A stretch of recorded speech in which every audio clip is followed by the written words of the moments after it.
Hello student, very good morning. Myself Abhinav Tiwari from St. Xavier High School, Sidhuapar, Padalganj. And today I am going to start class 7 SST Geography 3rd chapter, which is Earth Movement and Major Landform. तो student, इससे previous class में हमने इस chapter के exercise के बारे में discussion किया था। क्वेश्चन नंबर ए, बी, सी और डी हमने कंप्लीट किया था। आज हम लोग क्वेश्चन नंबर ई की बात करेंगे। आई होप आपने कॉपी पे क्वेश्चन डी जो है डी तक राइट कर लिया होगा। आइए आज देखते हैं क्वेश्चन नंबर ई। तो क्वेश्चन कह रहा है answer the following question in 50 to 70 words. तो पहला क्वेश्चन है, what do you understand by the term plate tectonics and what is the reason for its occurrence. Plate tectonics से आप क्या समझते हो और इसका रीज़न बताना है कि ये कहाँ पे पाया जाता है। तो पहले प्लेट टेक्टोनिक्स होता क्या है। प्लेट टेक्टोनिक्स हमने पहले थियरी में भी आपको डिटेल में एक्सप्लेन किया था, फिर से सुन लीजिए। Plate tectonics is the process in which the lithospheric plates are constantly in the motion. This occurs due to the tremendous heat generated inside the core of the earth, which causes the rocks in the mantle to melt. These molten rocks expand, rise and push the plates away from each other. When they cool down, they sink and bring the plates towards each other. Plate tectonics उस process को कहते हैं जिसमें lithospheric plate जो होती हैं वो constantly लगातार मोशन में होती हैं। ये कहाँ पाए जाते हैं? प्लेट टेक्टोनिक्स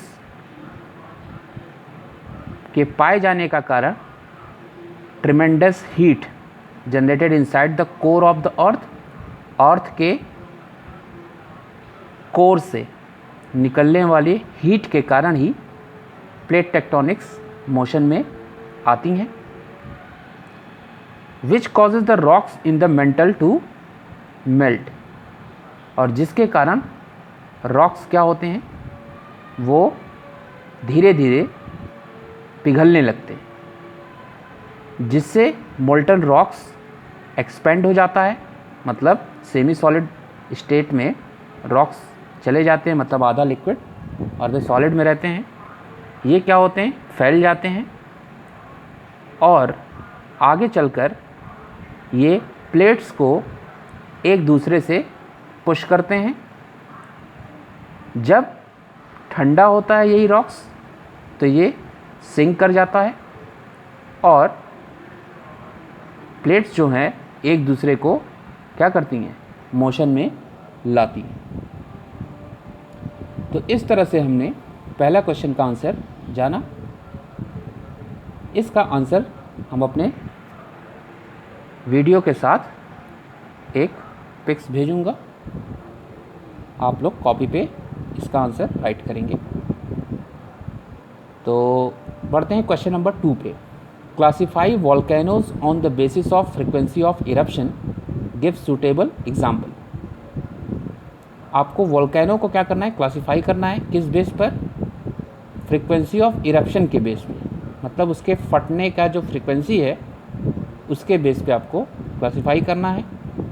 इसके अलावा आपको सूटेबल एग्जाम्पल भी देने हैं। तो आंसर की बात करेंगे।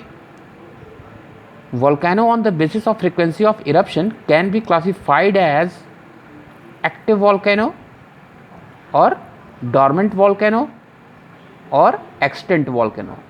यही 3 टाइप के होते हैं। तो सबको 1 by 1 एक्सप्लेन करेंगे। तो सबसे पहले बात करेंगे active volcano.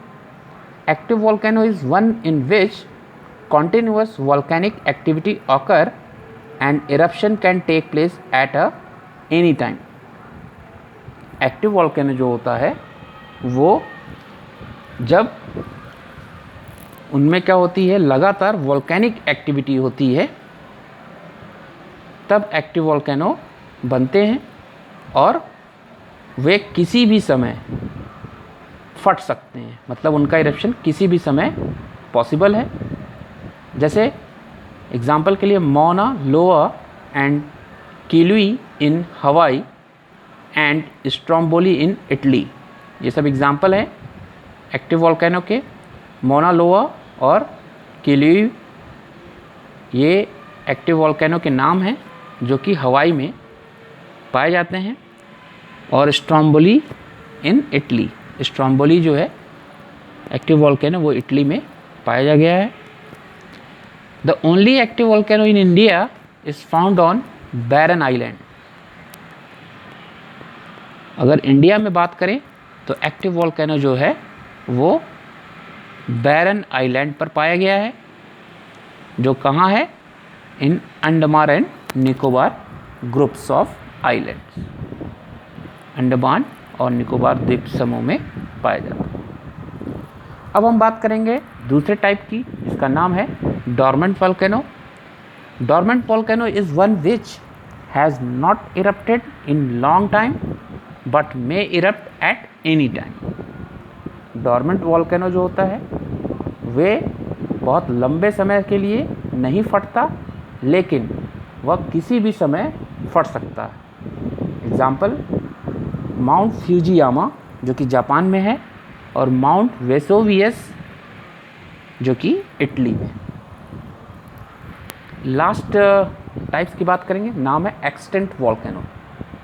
It is one that has no record of eruption and no possibility of eruption in future. Extinct volcano जो है वो ऐसा वॉल्केनो है जिसके अभी तक इरप्शन का कोई भी रिकॉर्ड नहीं पाया गया है और ना ही फ्यूचर में पाए जाने की संभावना है। जैसे mount Kilimanjaro and mount Kenya, ये दो एग्जाम्पल हैं। अब हम बात करेंगे क्वेश्चन नंबर 3 की। जैसा कि आप स्क्रीन पे देख रहे हैं क्वेश्चन नंबर 3, यहाँ आपको डिस्टिंग्विश बिटवीन डिग्रेडेशन और एग्रेडेशन में क्या डिफरेंस होता है ये बताना है। तो आप डिग्रेडेशन या इसे डेनुडेशन भी कहते हैं, मैंने वीडियो में पहले भी एक्सप्लेन किया है डिग्रेडेशन को, फिर से देख लीजिए। It is the wearing down of the land surface by the agent of degradation. Degradation क्या है? ये एक तरह का लैंड सरफेस पे सुरक्षा कवच है, जो क्या है, किसी एजेंट के द्वारा लैंड को पहनाया जाता है। They carry away the broken rock fragments, और ये जो होते हैं रॉक को छोटे छोटे फ्रेगमेंट्स में तोड़कर ले जाते हैं, कैरी करते हैं। This process result in the reduction in height of the landform, जिसकी वजह से जब रॉक क्या होंगे, धीरे धीरे फ्रेगमेंट में कन्वर्ट होंगे, टुकड़ों में कन्वर्ट होंगे, तो उसकी हाइट भी क्या होगी, धीरे धीरे रॉक की क्या होगी, छोटी होती जाएगी। On the other hand, when the rock fragment obtained from degradation are deposited in low lying areas, resultant increase in height of these areas. वहीं दूसरी तरफ जब रॉक के फ्रेगमेंट्स डिग्रेडेशन के बाद क्या होते हैं, एक जगह से ब्रेक होके दूसरी जगह डिपॉजिट हो जाते हैं, तो वहाँ एक नए रॉक का निर्माण करते हैं और जिसकी हाइट भी क्या होती है, काफ़ी होती है। इसी प्रोसेस को एग्रेडेशन कहते हैं। तो बात समझ में आ गई, डिग्रेडेशन क्या है और एग्रेडेशन क्या है।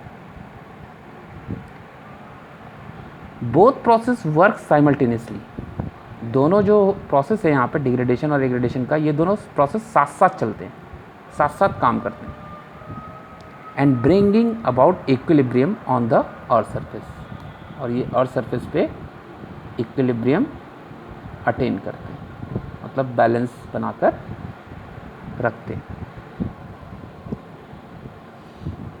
तो स्टूडेंट, आज के लिए बस इतना ही।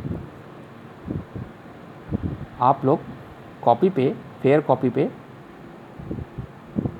क्वेश्चन नंबर 1, 2, 3 राइट करेंगे, उसका आंसर राइट करेंगे, और बाकी 4, 5, 6 हम अपने नेक्स्ट वीडियो में एक्सप्लेन करेंगे, और लॉन्ग क्वेश्चन भी हम नेक्स्ट वीडियो में एक्सप्लेन करेंगे। So we will meet in next video. Till then, bye bye.